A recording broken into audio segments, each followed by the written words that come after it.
For those that think they can't move on and recover, there is life after infidelity. Part 2.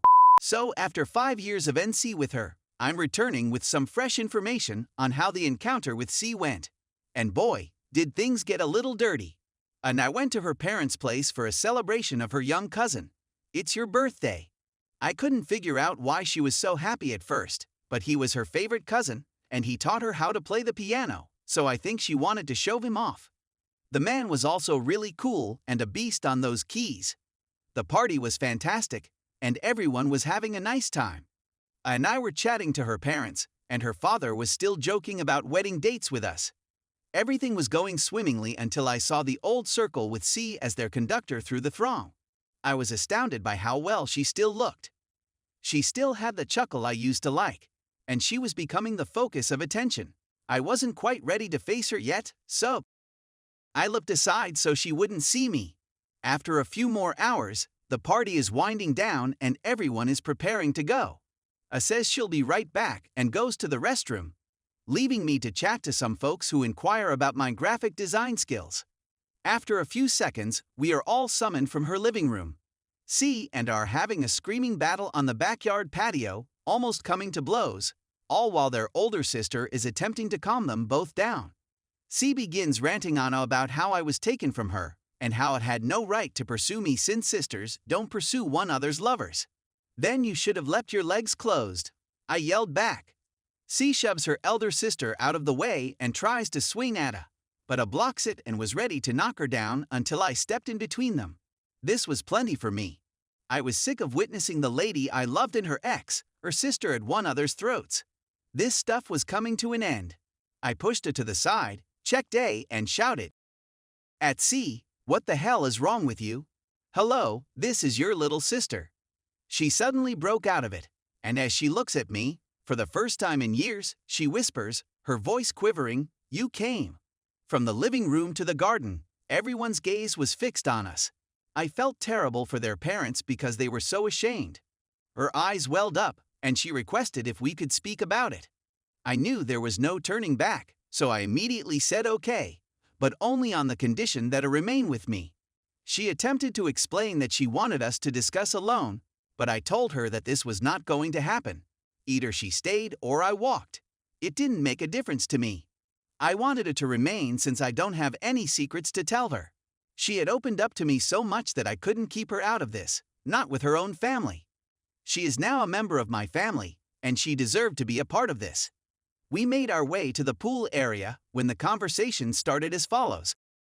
"So, what's the deal? C, you're in excellent shape. Blue was always your favorite color, and it still is. It's wonderful to see you once again. I'm not going to fall for her trap, but I'll be nice. Thank you very much. What exactly is going on here? What exactly do you want? C, I understand that I don't deserve anything from you, but I just wanted you to know that I had been thinking about what I had done to you for a long time. You were so kind to me, and I completely botched up the situation.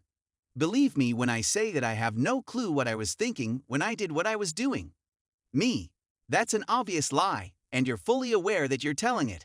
C then starts to shake and moan, and ultimately stops. C, I'm not sure how much of this you're aware of, but App and I were married and had a kid. I gave her the name because I thought it was appropriate.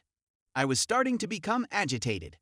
After 3 years of marriage, we spoke about the name we'd like to give our first son, daughter. Elkan, if you're a young buck, if you happen to be a female. I grew up with an aunt named, who was a big fan of C when we were little. Even was taken aback by the fact that she continues to name her kid after my grandmother, which caused me to get enraged for a time. I have a sneaking suspicion that C did not tell the baby's name to her family before giving her away. I felt a warm embrace around my hand as I stroked it. We looked at each other for a moment before C cleared her throat and gave her sister a scathing gaze. C, how is it that she is still here? This is just between the two of us. We don't exist in the first place, believe it or not. And I have been dating for a year and 2 months. The 3 years I spent with you were nothing compared to what that meant to me. I turned to gaze at her. She is just wonderful, and I want to have a long-term relationship with her. I was sobbing and grinning at me, and she was grasping my hand strongly in her hands. It felt a bit uncomfortable, to be honest. Whatever you say to me, you also say to her, so be careful what you say. See, she's had a thing for you for a long time. She used to write love poems and read them to her stuffed animals while you pretended to be at home, which was very entertaining. No, you're not supposed to be with her. You're supposed to be with me instead. Me, smiling at her, you wrote poetry about me, didn't you? Do you mind if I have a look? They're really lame, a heated face said. Me, please allow me to serve as the arbitrator. We are being cut off by C. Look, I know you're conspiring with her in order to damage me, and I'm going to take you out with an eye for an eye. Is it possible for us to just restart, you with my sister and me with app? I'm feeling a lot better right now. Please accept my sincere apologies for making such a dreadful error. I'm just a normal person. People make errors, but I've learned to be a better person as a result of my blunders. I'm certain that I can restore your trust. Please allow me to put things right. Will you at the very least provide that courtesy to me? I swear there are stones embedded in this girl's body. I had at the end of my rope at this point. Me. Years ago, you squandered it when you decided to betray me. Especially on Valentine's Day.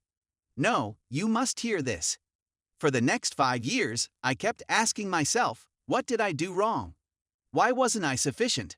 It took some serious soul searching to realize that the issue wasn't falling in love with you, but rather being dazzled by you.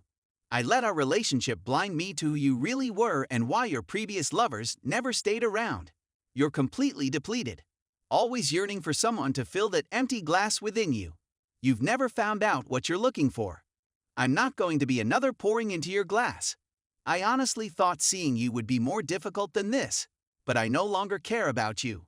I spent a lot of time with new people, new activities, and new locations to help me recover. We had a good time, but we've grown apart. I don't recognize the girl I grew up with when I look at you. Just someone who has to get their act together. I've discovered my one and only. And the letter is A. I adore your little sister. And I'm hoping that one day, when the moment is perfect, we'll get married. Do you want to make amends with me? Be a more responsible sister.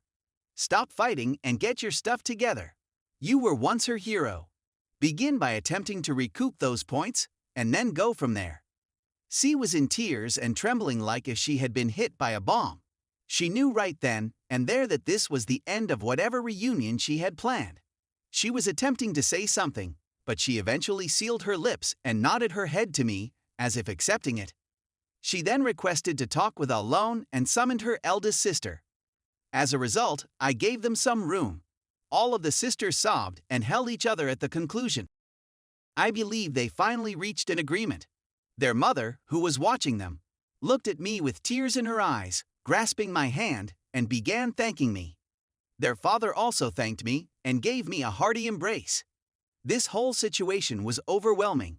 I sobbed in my arms when it was finished.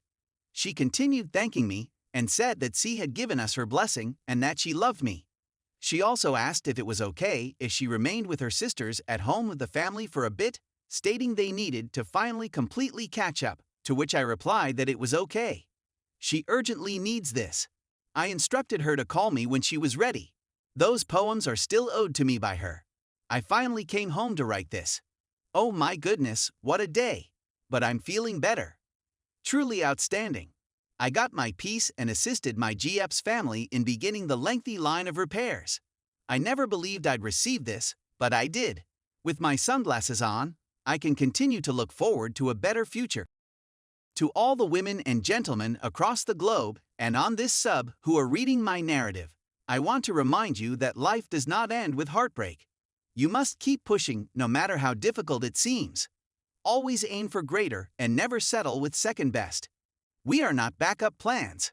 We have these scars as memories of how we overcame the worst suffering and turned it into a power. I realize how trite and silly that sounds, but time, patience, and good company can make a world of difference. It's never too late to start. You are deserving. We are all. Thrive, my friends, thrive. This may be my last article, but thank you so much for reading it, and please accept my apologies for the length. I didn't want to leave anything out. Everyone sends forth positive thoughts.